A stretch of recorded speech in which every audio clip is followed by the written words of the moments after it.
আসসালামু আলাইকুম, আমি তিতাস। আজকে চলে আসলাম Redmi 14C and Spark 30C এর মধ্যে কোনটি বেস্ট এবং আপনার জন্য কোনটি ভালো হবে সেটি বিশ্লেষণ করতে। ফার্স্ট অফ অল, ফোন দুটির প্রাইস হচ্ছে Redmi 14C 6128 14,999 টাকা এবং Spark 30C 6128 13,999 টাকা। তো এইখানে আমরা 1000 টাকার মতো ডিফারেন্স দেখতে পাচ্ছি। এছাড়াও দুটি ফোনের ডিজাইনকেই যথেষ্ট সুন্দর অ্যান্ড প্রিমিয়াম করা হয়েছে। আর তাছাড়া ডিজাইনটা হচ্ছে প্রত্যেকের পার্সোনাল ব্যাপার, তাই এটা আপনাদের উপরই রেখে দিলাম। শুরুতেই কথা বলতে চাই ফোন দুটির ডিসপ্লে থেকে। Redmi 14C এর ডিসপ্লেতে রয়েছে 6.88 ইঞ্চের একটি IPS LCD প্যানেল, যার resolution HD+ 120Hz and top centre রয়েছে একটি water drop notch selfie camera, যা এই 24 সালে এসে মেনে নেওয়াটা খুবই কষ্টকর। অপরদিকে টেকনো স্পার্ক 30C-তে রয়েছে 6.67 ইঞ্চের একটা IPS LCD প্যানেল, এখানেও রয়েছে HD+ 120Hz। তবে ভালো ব্যাপার হচ্ছে যে টপ সেন্টার রয়েছে একটি সিঙ্গেল পাঞ্চল সেলফি ক্যামেরা, আর এজন্যই ডিসপ্লের ক্ষেত্রে টেকনো স্পার্ক 30C-টা এগিয়ে থাকছে। কথা বলা যাক দুটি ফোনেরই প্রসেসর সেকশন নিয়ে। Redmi 14C এর প্রসেসর সেকশনে রয়েছে MediaTek Helio G81 Ultra, যেটি 12 ন্যানোমিটারের 2 GHz এর একটা অক্টা-কোর চিপ, যার জিপিইউতে রয়েছে মালি G52। ফোনটিতে রয়েছে 128 একটি মাত্র variant, LPDDR4X and eMMC 5.1 storage type. অন্যদিকে স্পার্ক 30C-তে রয়েছে MediaTek Helio G81, যেটিও 12 ন্যানোমিটারের 2 GHz এর একটা অক্টা-কোর চিপ, এখানেও 128 একটি মাত্র ভ্যারিয়েন্ট রয়েছে আর LPDDR4X eMMC 5.1 স্টোরেজ টাইপ থাকছে। তো প্রসেসরের ক্ষেত্রে আমি খুব বেশি একটা ডিফারেন্স দেখতে পাচ্ছি না।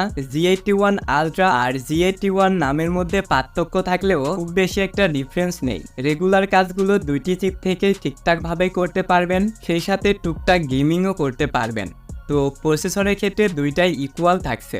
অপরদিকে আমরা যদি OS অ্যান্ড UI এর কথা বলি, তাহলে Redmi 14C-তে রয়েছে out of the box Android 14 and UI-তে রয়েছে হাইপার OS। এবং Redmi প্রমিস করেছে তারা 2 বছরের অ্যান্ড্রয়েড আপডেট এবং 3 বছর পর্যন্ত সিকিউরিটি আপডেট দিবে। অপরদিকে স্পার্ক 30C-তেও রয়েছে out of the box Android 14 with Hi OS। তবে এখানে আমরা অ্যান্ড্রয়েড আপডেটের ব্যাপারে কোনো অফিসিয়াল তথ্য পাইনি, কিন্তু যে তথ্যটা পেয়েছি সেটি হচ্ছে যে এখানে 4 বছরের ফ্লুয়েন্সি সার্টিফিকেশন রয়েছে, অর্থাৎ 4 বছর পর্যন্ত ফোনটার পারফরমেন্স ড্রপ করবে না। তো সব দিক বিবেচনায় এই ক্ষেত্রে আমরা টেকনোকে এগিয়ে রাখবো, কারণ রেডমির ফোনের আপডেট সম্পর্কে তো আমরা সবাই অবগত রয়েছি। তাদের আপডেটগুলো এতটাই বাজে হয়ে থাকে যে অনেক সময় ফোন ডেট পর্যন্ত হয়ে যায়, বেশিরভাগ ক্ষেত্রে খারাপ ছাড়া ভালো হয় না। তো এখন যদি আমরা ফোন দুইটার ক্যামেরা সেকশনে চলে আসি, তাহলে Redmi 14C এর রিয়ারে রয়েছে ডুয়েল ক্যামেরা সেটআপ 50+2 মেগাপিক্সেল, ফ্রন্টে রয়েছে 13 মেগাপিক্সেলের একটি সেলফি ক্যামেরা।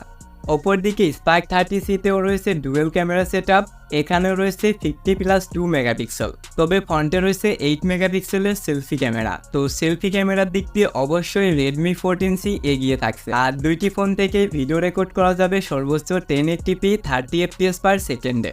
এবং ব্যাটারি সেকশনে যদি আমরা আসি, তাহলে রেডমিতে রয়েছে 5160 mAh ব্যাটারি প্লাস 18 ওয়াটের একটি চার্জার।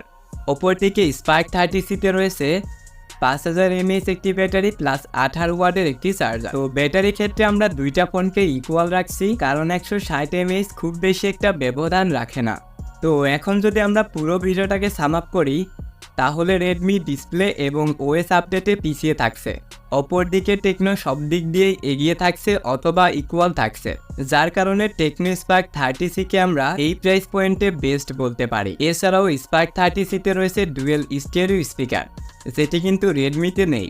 তো আই হোপ ভিডিওটা আপনার ভালো লেগেছে। যদি ভিডিওটা একটু কাজের মনে হয়ে থাকে, তাহলে অবশ্যই একটি লাইক করবেন। চ্যানেলে নতুন হয়ে থাকলে চ্যানেলটিকে সাবস্ক্রাইব করতে পারেন। আর সম্পূর্ণ ভিডিওটা দেখার জন্য অসংখ্য ধন্যবাদ। Thanks for watching.